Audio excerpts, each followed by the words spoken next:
Hello busy world. ఈ వీడియోలో 2 small places of Araku గురించి మాట్లాడుకుందాం. ఫస్ట్ వన్ వచ్చి చాపరాయ్ వాటర్ ఫాల్స్.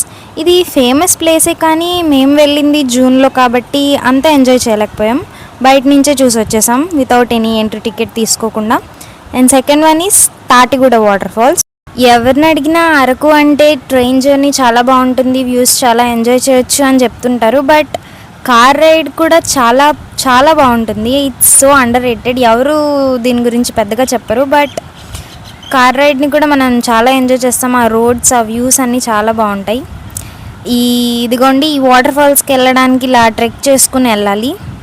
ఆబ్వియస్గా ఏ వాటర్ ఫాల్స్ అయినా అలా ట్రెక్కింగ్ ద్వారానే మనం అక్కడికి రీచ్ అవుతాం. ఎందుకంటే వాటర్ ఫాల్స్ అనేవి రోడ్డు మీద ఉండవు కదా, సో నేచర్లో ఉంటాయి కాబట్టి ఖచ్చితంగా మనం ట్రెక్ చేసుకుంటూ వెళ్ళాలి. ఇక్కడ పెద్దగా మెయింటెనెన్స్ ఏం లేదు, బట్ జనాలు మాత్రం బాగానే ఉన్నారు. వాటర్ అంత ఫ్లో లేదు, వానలు ఎక్కువ పడలేదు కాబట్టి ఇంకా టైంకి. బట్ చల్లగా ఉన్నాయి, కొంచెం ఎంజాయ్ చేయొచ్చు అనిపించే ప్లేసే అనమాట. వాటర్ చూసారా ఎలా పడుతున్నాయో. వెదర్ కూడా ఆ టైంకి ఆ రోజు చాలా బాగుంది. ఎప్పుడైనా ఒక ప్లేస్ని మనం ఎక్స్ప్లోర్ చేయడం అంటే అక్కడికి వెళ్ళి ఫొటోస్ దిగి వచ్చేయడం కాదు, అక్కడున్న ఎన్వైరన్మెంట్ని, క్లైమేట్ని ఫీల్ అవ్వడం. స్టెప్స్ అయితే చాలా చాలా పెద్దగా ఉన్నాయి, దిగడం ఎక్కడం రెండూ కష్టంగానే అనిపించాయి. ఫైనలీ వ్యూ అయితే చాలా బాగుంది, బట్ కొంచెం కష్టపడాల్సి వచ్చింది.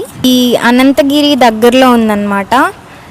ఈ జనరల్గా వాటర్ ఫాల్స్ అంటేనే మనం చాలా ఎగ్జైట్ అవుతూ ఉంటాము. ఈ వాటర్ ఫాల్స్కి ఎంట్రీ టికెట్ లేదు అండ్ ఇట్స్ కంప్లీట్లీ ఫ్రీ. వెళ్ళే దారిలో కూడా ప్లెయిన్స్, ఆ వ్యాలీలో అవి పంటలు ఏమో చాలా బాగా కనిపిస్తున్నాయి. అవి ఆ గ్రీనరీ చూసేసరికి చాలా బాగుంది. ఈ వీడియో మీకు ఎలా అనిపించిందో కామెంట్ చేయండి. మీరు అరకు వెళ్ళాలని ప్లాన్ చేస్తే మాత్రం ఈ ప్లేస్ని అస్సలు మిస్ అవ్వద్దు. See you in the next video.